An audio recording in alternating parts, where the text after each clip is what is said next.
Assalamualaikum warahmatullahi wabarakatuh. Perkenalkan, nama saya Aziza Kustadi dari Prodi Arsitektur. Saya dari kelas H3A.4. Di sini saya akan mempresentasikan hasil dari ujian akhir semester Bahasa Indonesia proposal penelitian yang berjudul Pengaruh Alih Fungsi Komersial terhadap Perancangan Revitalisasi Kawasan Urban Heritage di Kota Surabaya. Pertama ada kata pengantar, puji syukur kami panjatkan kepada kehadirat Allah Subhanahu wa Ta'ala yang telah melimpahkan rahmatnya kepada kita semua, sehingga saya bisa menyelesaikan salah satu bagian dari tugas UAS mata kuliah Bahasa Indonesia, yakni proposal penelitian dengan baik. Untuk itu, saya sangat berterima kasih kepada semua pihak yang telah memberikan dukungan, motivasi, dan dorongan sehingga saya bisa berhasil menyelesaikan proposal penelitian yang berjudul Pengaruh Alih Fungsi Komersial terhadap Perancangan Revitalisasi Kawasan Urban Heritage di Kota Surabaya. Terakhir, saya berharap proposal penelitian ini dapat memberikan manfaat kepada pembaca. Saya menyadari tulisan ini sangat banyak sekali kekurangan. Untuk itu, saya sangat senang apabila pembaca bersedia memberikan kritik dan saran agar kedepannya saya dapat lebih belajar untuk dapat menulis proposal penelitian dengan baik dan dapat bermanfaat di kemudian harinya. Selanjutnya ada latar belakang. Kota Surabaya merupakan salah satu kota penting di Indonesia yang tidak hanya kaya akan warisan budaya dan sejarah, namun juga sebagai kota administratif dan komersial yang memiliki peluang pariwisata yang besar. Namun dalam beberapa dekade terakhir, banyak kawasan yang mengalami penurunan mengakibatkan kerusakan dan kemunduran yang signifikan. Hal ini dapat diatasi dengan program revitalisasi melalui pendekatan alih fungsi komersil atau marketplace yang dapat menguatkan kembali kondisi kawasan cagar budaya setempat. Terdapat beberapa aspek yang mencakup jumlah dan jenis usaha komersial pada kawasan revitalisasi seperti pendapatan ekonomi yang dihasilkan, perubahan dalam tingkat kunjungan wisatawan, persepsi masyarakat terhadap revitalisasi kawasan, serta dampak sosial dan budaya yang muncul akibat alih fungsi komersial. Selain itu, dalam pengelolaan alih fungsi komersial pada suatu kawasan perlu keterlibatan yang saling terkait seperti pemilik selaku pengelola kawasan, pengusaha komersial yang beroperasi di kawasan tersebut, dan juga masyarakat setempat. Kemudian perubahan fungsi kawasan cagar budaya membuat perancang harus menyesuaikan kembali dengan kebutuhan pengguna dan pola budaya masyarakat di Kota Surabaya. Beberapa bangunan lama yang bertahan beralih fungsi menjadi bangunan komersil yang dapat mendatangkan pemasukan dan berbagai keuntungan yang beragam. Kemudian ada tujuan dan manfaat dari penelitian ini. Tujuan yaitu menganalisis aspek potensi dan masalah yang berkaitan dengan peningkatan kawasan cagar budaya dengan metode perancangan alih fungsi komersil. Yang kedua ada menganalisis tahapan dan pemasukan program revitalisasi sesuai dengan pola budaya masyarakat sekitar.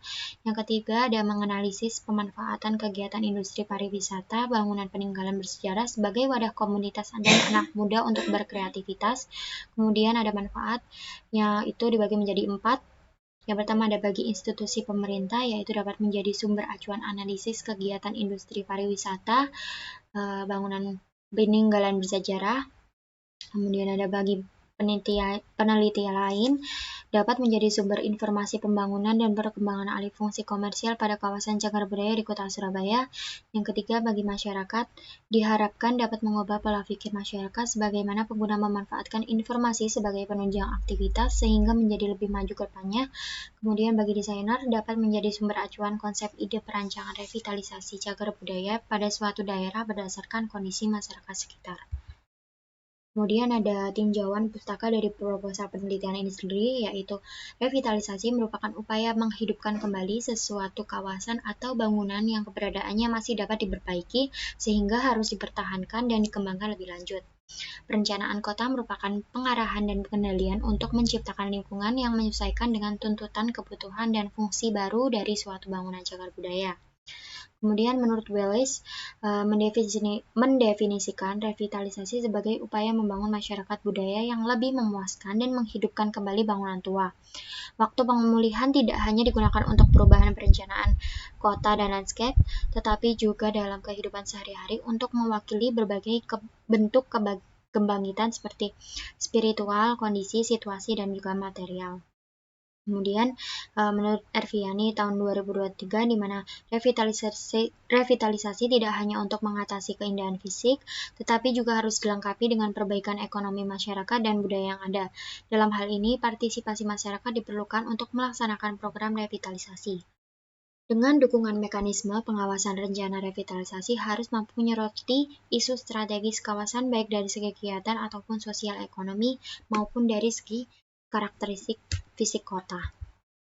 Yang terakhir, dari metode penelitian ini, di mana yang pertama ada desain penelitian. Jenis penelitian yang digunakan menurut jenis data adalah penelitian dengan jenis metode kuantitatif, di mana dengan pendekatan kuantitatif yang merupakan penelitian yang menggunakan analisis dengan data angka atau numerikal dan kemudian diolah dengan metode statistika. Selain itu, studi kasus pada penelitian ini berdasarkan variabel dan responden yang relevan. Kemudian lokasi dan waktu penelitian. Penelitian ini berfokus pada kawasan urban heritage atau cagar budaya yang terletak di kota Surabaya. Adapun waktu penelitian ini dilakukan dalam periode 30 Mei 2023 sampai dengan 4 Juni 2023 berdasarkan sumber dan informasi analisis data yang tersedia. C. Populasi dan sampel, di mana populasi dalam penelitian ini merupakan objek keseluruhan dari penelitian, yaitu 60 bangunan revitalisasi dengan operasional yang belum final. Selain itu, target pada penelitian ini merupakan masyarakat setempat selaku pengunjung kawasan cagar budaya di beberapa wilayah Surabaya Pusat. Sampel ini diambil dari responden masyarakat sekitar dan dilakukan secara acak menggunakan metode simple random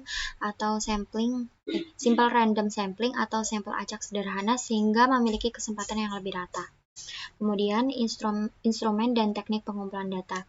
Pada penelitian ini, metode wawancara masyarakat sekitar menggunakan metode masyarakat sekitar serta observasi langsung agar mendapatkan data yang lebih akurat. Selain itu, pada penelitian ini digunakan alat instrumen berupa laptop dan smartphone melalui beberapa pertanyaan untuk dijawab dengan akurat sebagai media untuk mengisi kuesioner.